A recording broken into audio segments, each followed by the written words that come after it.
Hello everyone, hope you're doing well. Today on the Updates 1.83 dev server, it's time to have a look at the HMS Enterprise. This is the top ranked vehicle for the Royal Navy.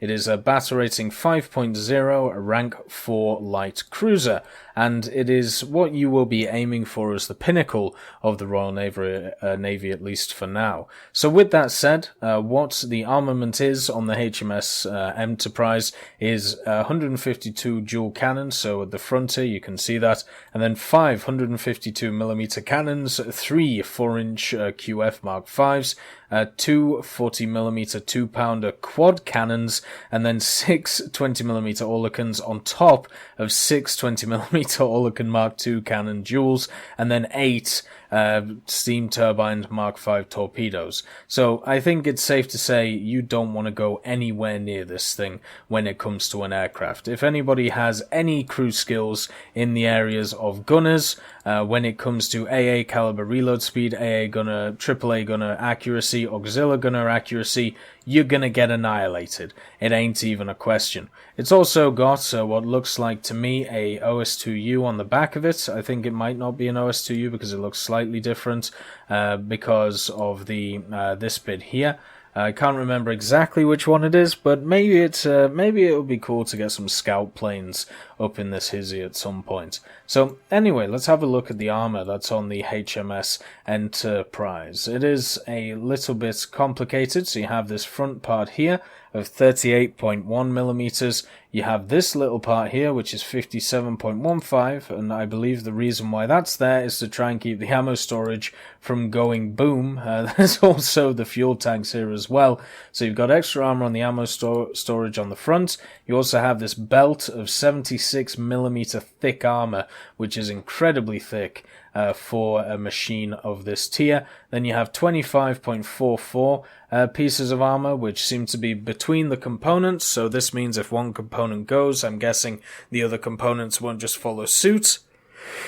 You'll be able to shut off one component, and basically take it out of action, but it won't sink the whole ship. Then, of course, you have the back part of 50.8mm, and on top of that, the deck itself is 25.4mm. So this is a heavily armored ship compared to everything else we have, apart from maybe some of the other light cruisers, such as the Krasnikov Cats. But even if we look at the Krasnikov Cats, what you have is 75, 25, and then 20, and then you have an area of 75 here all along and 25, and basically that doesn't cover the ammunition storage. So with this ship, the HMS Enterprise, overall you could say it has less armor because it's not all 75, but in the places where it matters the most, such as where the ammunition is,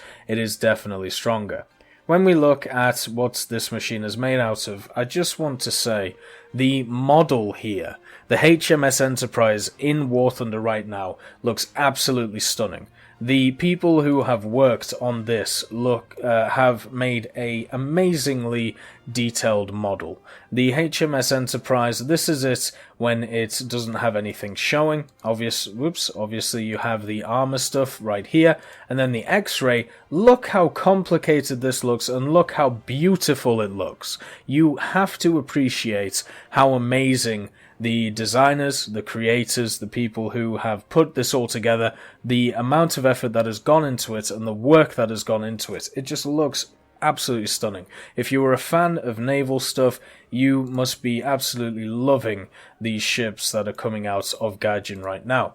So anyway, from the X-ray we can see that there's a bunch of engines. We have an engine deck here which looks like there's 2 engines, one here, and then of course one back here as well. So it's going to be quite hard to stop this thing from moving, because first of all you're going to have to get through a belt of 76.2mm, and then you're going to have to knock out what looks like 3 separate engines, or 3 separate engines with a dual engine in the center. You also have a ammunition storage here, you have the ammunition storage here, ammunition storage here, and of course all of the transmissions to everything. Then we have the smoke funnels, which are normally the easiest thing to take out. Each 152mm gun has a gun shield on it, which is worth 25.4mm, including the front one, which also covers the ammunition coming up from the bottom of the machine, and even some of the other guns, such as the 20mm, have 12.7mm of armor around them. This thing is pretty well armored. It's as simple as that.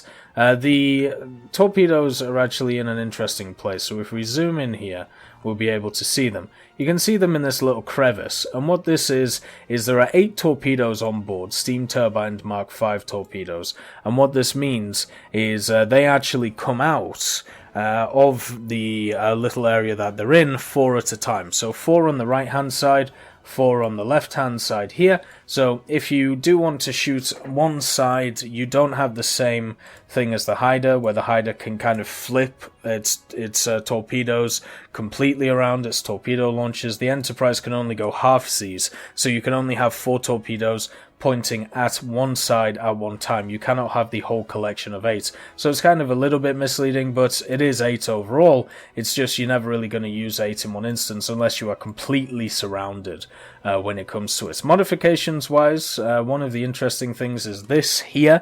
I think that this may need a little bit of tweaking when it comes to a patch or something. 6-inch CBC, this is talking about the 152mm.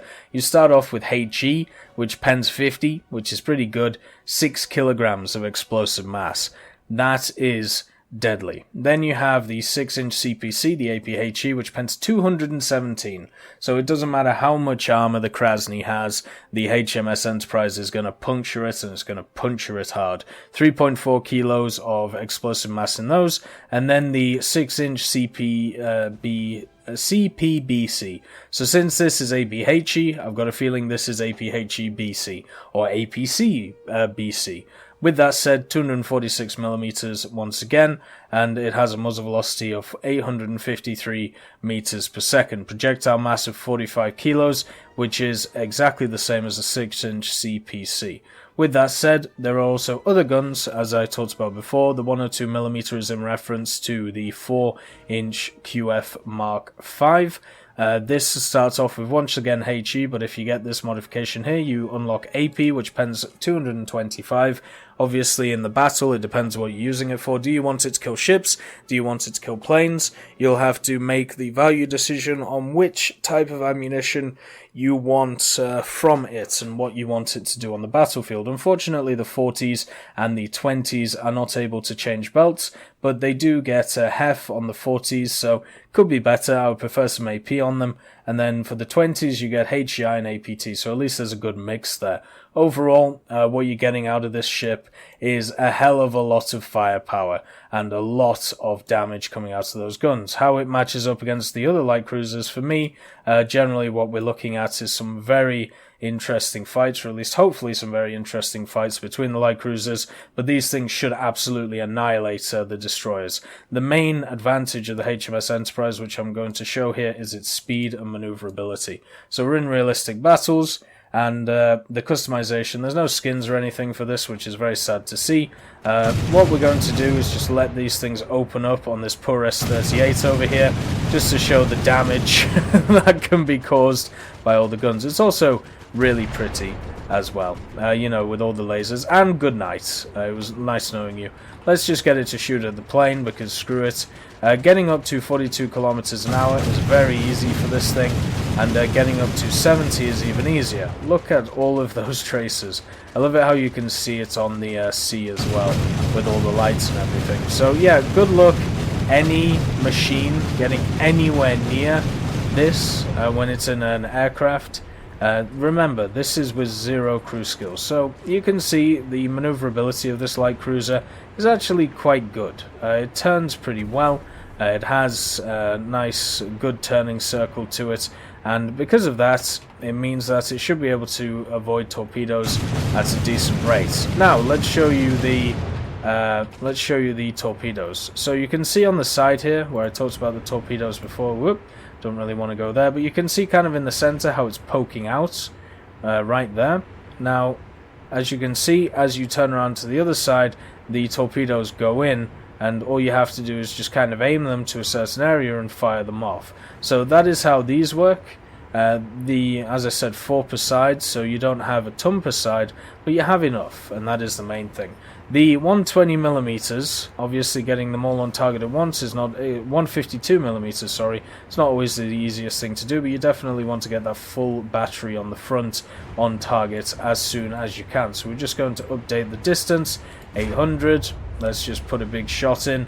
Kaboom, that's a fire straight away, firing HE just to do a bit of damage. The reload on the big guns is completely fine. Let's make sure that everything is reloaded at once just so it looks nice, and bang. Luckily, I missed quite a lot of the shots there. One of the things that I have found with the APHE so far is that there is definitely scenarios where it overpens. So on stuff like cargo ships, I have a feeling that using HE is the way to go with it, and then once you get to certain destroyers and light cruisers, it may be worth swapping to APHE if you don't want to cause a lot of fires and things like that. Like, you want to be a little bit more beefy. But there you go. Pop, pop, good night. Let's just do a barrage at this destroyer with the main guns just to see what happens. Just have to line up all the main guns first. But yeah, this thing is maneuverable, has a lot of power behind it with the engines that it has, good acceleration on it. Unless you have a really bad crew, it's generally going to be quite hard to get hit by torpedoes, unless you know, you're struggling in a different area and you're focusing on something else. Smoke funnel, as usual, annihilated. Gotta love destroying that smoke funnel. For some reason, that is the one that always gets annihilated first. And here come the 152s, putting some large dents in that destroyer over there, once again causing a fire.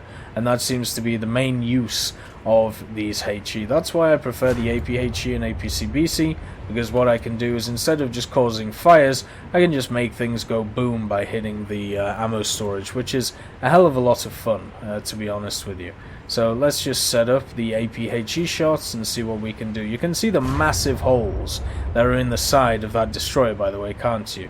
It's it's quite an impressive feat that there are such large holes in it. I think the damage model looks a hell of a lot better compared to what it used to in the first place. But yep, we can just keep peppering it with shots, keep doing a lot of damage.